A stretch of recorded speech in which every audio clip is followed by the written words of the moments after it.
दूत आगे बोला, समुद्र जो मेरे पितामह समान है, उसे तुमने क्यों मंथन किया? चंद्रमा, अमृत, नाग, रत्न, मूंगे आदि जो कुछ भी समुद्र से निकला वह सब लौटाओ और स्वर्ग भी शीघ्र छोड़ दो। हे पुरंदर अर्थात हे इंद्र। जालंधर स्वयं को समुद्र का उत्तराधिकारी मानता है, क्योंकि उसकी उत्पत्ति समुद्र से हुई है। अतः समुद्र मंथन को वह एक अन्याय मानता है। जैसे देवताओं ने उसके कुल की संपत्ति को बलपूर्वक हड़प लिया हो, उस अधिकार बोध और अपमान की भावना को दर्शाता है जो जालंधर को देवताओं के प्रति क्रोधित करती है।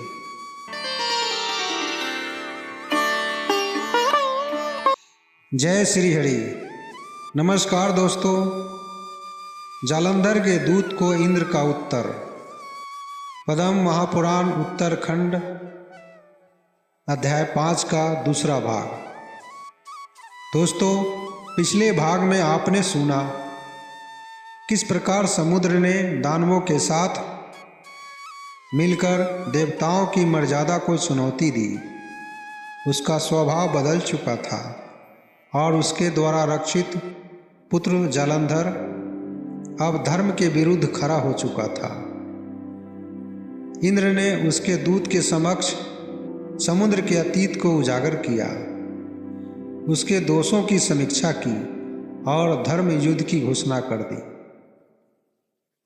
अब प्रस्तुत है पद्म महापुराण उत्तरखंड का 5वां अध्याय भाग 2, जिसमें श्लोक 12 से 25 तक देवताओं की चेतावनी, भगवान विष्णु की प्रतिक्रिया और धर्म की स्थापना हेतु उठाए गए अग्निकणों की झलक है।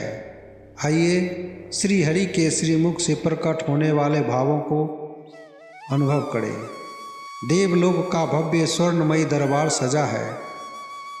चमचमाते स्तंभों और रत्न जटित सिंहासन पर इंद्रदेव विराजमान हैं। उनके समीप भगवान विष्णु गंभीर मुद्रा में खड़े हैं और अग्नि, वरुण, यम आदि देवगण चारों ओर उपस्थित हैं। इसी दरबार में गर्भ से भरा हुआ अति विकराल और बलशाली असुर दूत प्रवेश करता है। उसके हाथ में एक दिव्य पत्र है, जालंधर का संदेश। उसकी आंखों में चुनौती की लपट है और उसकी वाणी में है अकंप साहस, जैसे स्वर्ग के दरबार को ललकार रहा हो। यह दृश्य केवल एक संवाद नहीं, बल्कि दो शक्तियों की टकराहट की भूमिका है, जहां देवलोक की मर्यादा और असुरों की महत्वाकांक्षा आमने सामने है। आइए श्लोक 12 में सुनते हैं। दिदृष्ट मासनम भेजे दूतो जालंधरस्य सह कस्य त्वं केन कार्जेन प्राप्तः प्राहेति तम हरि। जालंधर का वह दूत उस स्थान पर पहुंचा और उसे जो आसन दिखाया गया उस पर वह बैठ गया। तब भगवान विष्णु ने उससे पूछा, तुम कौन हो? किस कार्य से यहाँ आए हो? दोस्तों, इस श्लोक में यहाँ भगवान विष्णु का धैर्य और राजसी शांति दिखाई देती है। स्वर्ग में एक असुर दूत का आगमन साधारण बात नहीं, परंतु भगवान विष्णु उसे सम्मान पूर्वक आसन ग्रहण करने देते हैं और शांति से पूछते हैं। यह दिव्यता और धर्म की मर्यादा को दर्शाता है। देवता युद्ध नहीं चाहते, वे पहले संवाद चाहते हैं। श्लोक 13 में कहा गया है, दूतो जालंधरस्याहम स जगाद पुरंदरम स राजा सर्वलोकानाम तस्याज्ञाम श्रीनु मनमुखात। उसने कहा, मैं जालंधर का दूत हूँ फिर उसने इंद्र से कहा, वह समस्त लोकों का राजा है, उसकी आज्ञा अब मेरे मुख से सुनो। इस श्लोक में दूत के शब्दों में घमंड झलकता है। वह जालंधर को सर्वलोकानाम राजा कहता है, यानी सभी लोकों का स्वामी। यह केवल असुरों की सत्ता का विस्तार नहीं, बल्कि देवताओं के शासन को ललकारने की घोषणा है। यह सीधे सीधे ईश्वर को चुनौती दे रहा है। यह संवाद धर्म और अधर्म की वैचारिक लड़ाई की शुरुआत है। असुर दूत ने अपना हाथ आकाश की ओर उठाया और गरजते स्वर में हुंकारा, स्वर्ग खाली कर दो। उसके पीछे घनघोर मेघ उमड़ पड़े, बिजली कौंधी और आकाश में गर्जना हुई, मानो ब्रह्मांड भी इस दुस्साहस में चकित हो उठा हो। इंद्रदेव और देवगण उस क्षण स्तब्ध रह गए। कुछ की आंखों में क्रोध था, कुछ में अविश्वास। स्वर्ग का स्वर्ण ज्योतिर्मय आभा एक पल को ठिठक गई। यह सामान्य घोषणा नहीं थी, यह था युद्ध का ऐलान। यह क्षण केवल शब्द नहीं, एक शक्ति युद्ध की दस्तक थी। जब स्वर्ण के सिंहासन को चुनौती मिली, धरती के गर्भ से उठे एक असुर के दूत के द्वारा। श्लोक 14 में कहा गया है, पितृभ्यो मम दुग्धाब्धि स्वत्वया कस्माद्विलोडितः मंदरादि विधानेन हृतम कोशो महाधनः। दूत आगे बोला, समुद्र जो मेरे पितामह समान है, उसे तुमने क्यों मंथन किया? मंदार पर्वत की सहायता से उसका अमूल्य कोष यानी धन संपत्ति छीन लिया गया। इस श्लोक के अनुसार जालंधर स्वयं को समुद्र का उत्तराधिकारी मानता है, क्योंकि उसकी उत्पत्ति समुद्र से हुई है। अतः समुद्र मंथन को वह एक अन्याय मानता है, जैसे देवताओं ने उसके कुल की संपत्ति को बलपूर्वक हड़प लिया हो। यह श्लोक उस अधिकार बोध और अपमान की भावना को दर्शाता है जो जालंधर को देवताओं के प्रति क्रोधित करती है। श्लोक 15 में कहा गया है, श्री चंद्रामृत नागांश तन्मनि विद्रुमादिकम देहि सर्वतथा स्वर्ग शीघ्रम त्यज पुरंदर। दूत बोला, चंद्रमा, अमृत, नाग, रत्न, मूंगे आदि जो कुछ भी समुद्र से निकला वह सब लौटाओ और स्वर्ग भी शीघ्र छोड़ दो, हे पुरंदर अर्थात हे इंद्र। यहाँ चेतावनी स्पष्ट है। जालंधर देवताओं को उनकी भूमि और सत्ता दोनों छोड़ने का आदेश देता है। यह अधर्म का वह चरण है जहाँ लोभ और अहंकार मिलकर युद्ध का निमंत्रण बन जाते हैं। वह केवल धन नहीं, देवत्व तक छीन लेना चाहता है। श्लोक 16 में कहा गया है, कीम केकीव शिखंड मंडितत् नुः साड़िव कीम सुस्वरः कीम वा हंत शकुंत बालक पितुः कर्णामृत स्पंदनः कीम वा हंस इवांग नागति गुरु कीम करीवत पाठकः काकः केन गुणेन कांचनमय अलंकारितः पंजरे। वह कहता है, क्या तू मोर की तरह कलंगी पहनता है या सारस की तरह मधुर बोलता है? क्या तू शकुंत बालक की तरह कानों को मधुर लगने वाला है? क्या तू हंस की तरह स्त्रियों की चाल जानता है या हाथी की तरह गंभीर पाठक है? फिर बताओ, तू कौन से गुण से इस स्वर्ण पिंजरे अर्थात स्वर्ग में बंद करके रखा गया है? हे कौवे, यह श्लोक अत्यंत तीव्र व्यंग का उदाहरण है। असुर दूत इंद्र की तुलना कौवे से करता है और उपहास करता है कि तुम में ऐसा कौन सा गुण है जो स्वर्ग जैसे दिव्य स्थान पर तुम्हें शोभा देता है। यह केवल उपहास नहीं, एक असुर का घमंड और चुनौती भी है। श्लोक 17 में कहा गया है, स त्वं मध्वचनातूर्ण कुरु सर्व यथोचितम तम क्षमापय भूपालम यदि जीवितुमिच्छसि। दूत आगे कहता है, अतः तू इंद्र अर्थात तू मेरी बात मानकर शीघ्र ही यथोचित व्यवहार कर। यदि तुझे जीवन प्यारा है तो मेरे राजा जलंधर से क्षमा याचना कर ले। यहाँ दूत दुर्वारण इंद्र को अत्यंत अहंकार से धमकी दे रहा है। वह देवताओं के राजा इंद्र को आदेश दे रहा है कि वह जलंधर से क्षमा मांगे, अन्यथा जीवन से हाथ धो बैठे। यह संवाद असुरों के बढ़े हुए अभिमान और उनके बढ़ते सामर्थ्य को दर्शाता है।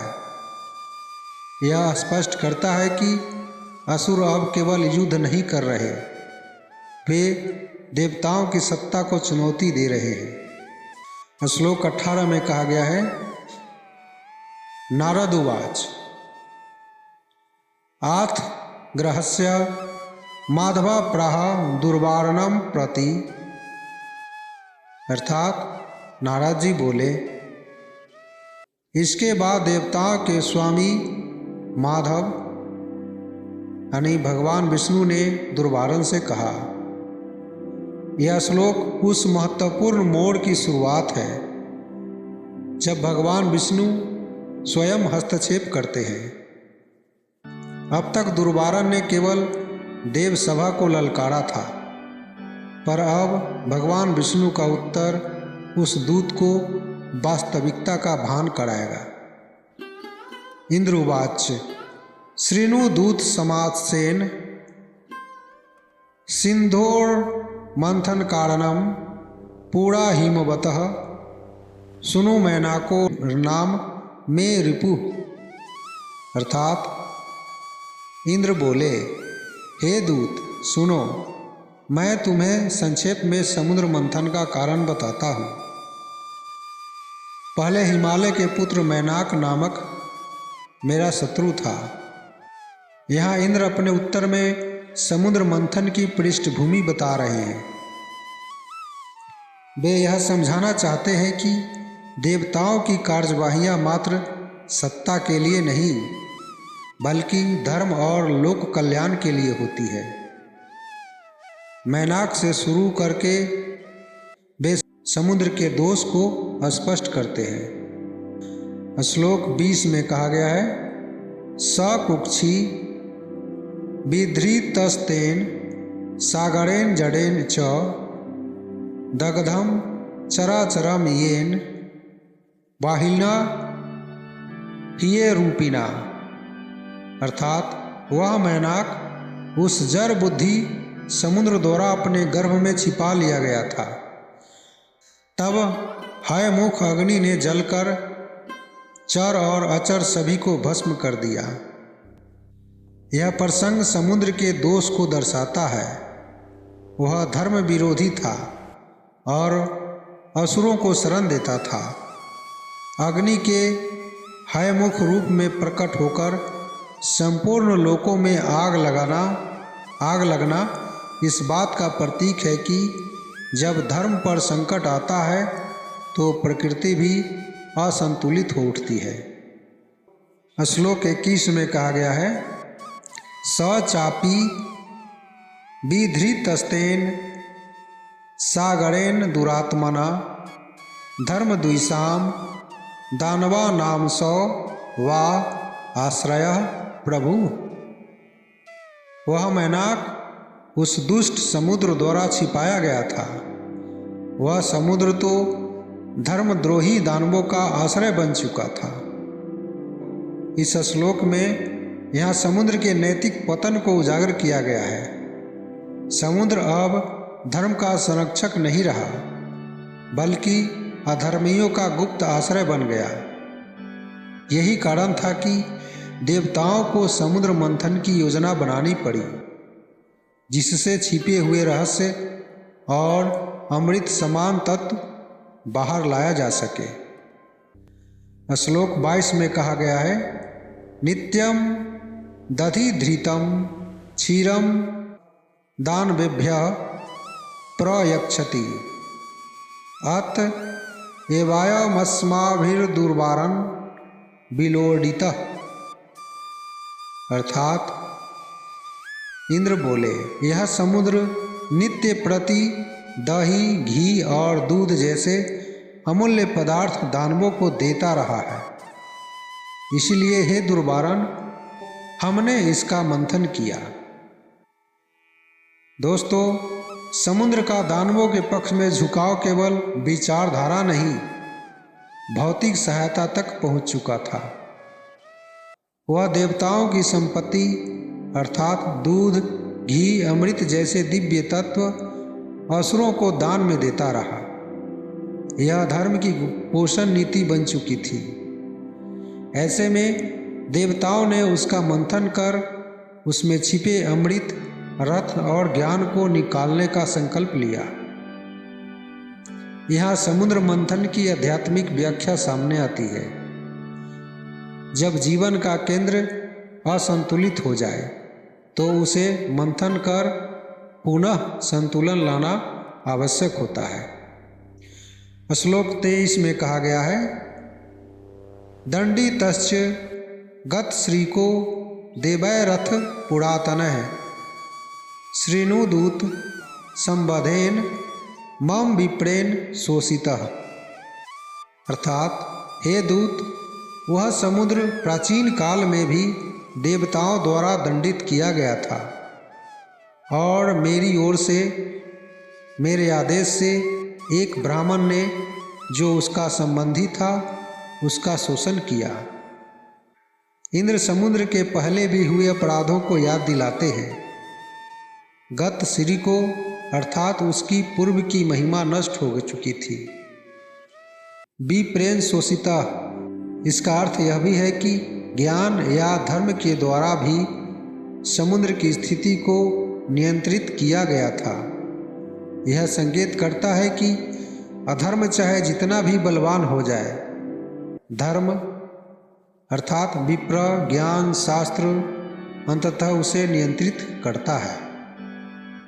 श्लोक 24 में कहा गया है, कुंभोद भवेन किंचैस दुख संकनैव बाध्यते सो अपि युद्धार्थम अस्माभिः सर्वसैन्येन संवृतः आगमिष्यति वै नाशम गमिष्यति तदैव ही।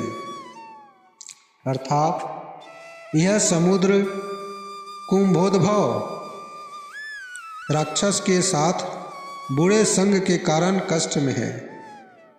वह भी हमसे युद्ध करने के लिए समस्त सैन्य के साथ आ रहा है, परंतु निश्चित है कि वह नष्ट हो जाएगा और उसी समय उसका विनाश भी होगा। समुद्र जो कि पहले से ही दुष्ट संग अर्थात दानवों के संग में पड़ चुका था, अब पूरी तरह असुरों के अधीन हो चुका है। इंद्र भविष्यवाणी कर रहे हैं कि अब वह युद्ध के लिए आएगा, पर यह उसका अंत होगा। यह श्लोक यह दर्शाता है कि जब धर्म अधर्म की टकराहट चरम पर पहुंच जाती है, तब नाश अवश्यंभावी हो जाता है, चाहे वह कोई भी पक्ष क्यों न हो। इस अध्याय का 25वां अर्थात अंतिम श्लोक, नारद उवाच इति रीत्वा वीरराम वृत्रः सरित पतेत रातमजदूत मुंचके सशंस चागत्य समुद्र सुनोर्देवेश्वरे नोक्तम शेषमादितः। इस प्रकार वज्रधारी इंद्र ने समुद्र पुत्र जालंधर के दूत से ऊंचे स्वर में कहकर अपनी बात समाप्त की और फिर जाकर देवेश्वर अर्थात भगवान विष्णु से समुद्र सुनु के दूत से हुई पूरी बातचीत सुनाई। इस श्लोक में कथा का एक नया मोड़ आता है। संवाद समाप्त होता है और अब आगे की रणनीति की चर्चा के लिए भगवान विष्णु के पास जाते हैं। यह दिखाता है कि देवता एकजुट होकर धर्म की रक्षा के लिए योजना बना रहे हैं। इंद्र का स्वर ऊंचा था क्योंकि अब वह संकल्पबद्ध है कि अधर्म का अंत करना ही होगा। इन श्लोकों में समुद्र के असुरों की ओर झुकाव, समुद्र मंथन का कारण, पूर्व में दिए हुए दंड, पूर्व में हुए दंड, वर्तमान युद्ध की चेतावनी और असुरों के साथ उसके संबंधों की आलोचना की गई है। देवताओं की दृष्टि में धर्म और संतुलन के विरुद्ध खड़े होने वाले सभी तत्व, चाहे वे प्राकृतिक हो या दैवी, उन्हें नियंत्रित करना आवश्यक है। यही धर्म युद्ध का तात्विक कारण है। समुद्र के पुत्र जालंधर का दूत जब स्वर्ग से लौटा तो वह केवल इंद्र का उत्तर ही नहीं बल्कि देवताओं के धर्म युद्ध का संदेश भी लेकर गया। इंद्र ने स्पष्ट कर दिया, जो धर्म के विरुद्ध खड़ा होगा वह कितना भी शक्तिशाली क्यों न हो, उसका अंत निश्चित है। किंतु क्या यह केवल वाणी की हुंकार थी या इस युद्ध के पीछे और कोई दिव्य योजना भी कार्यरत थी? अब आगे अध्याय 6 में हम जानेंगे कि कैसे भगवान विष्णु स्वयं इस युद्ध में उतरते हैं और कैसे सत्य, प्रेम और धर्म की रक्षा हेतु नारद की वाणी का एक माध्यम बनती है। देखते रहिए श्री पद्म महापुराण उत्तराखंड की यह दिव्य कथा केवल पुराण नहीं, सनातन जीवन का अमर संदेश है। जय श्री हरि, जय श्री हरि।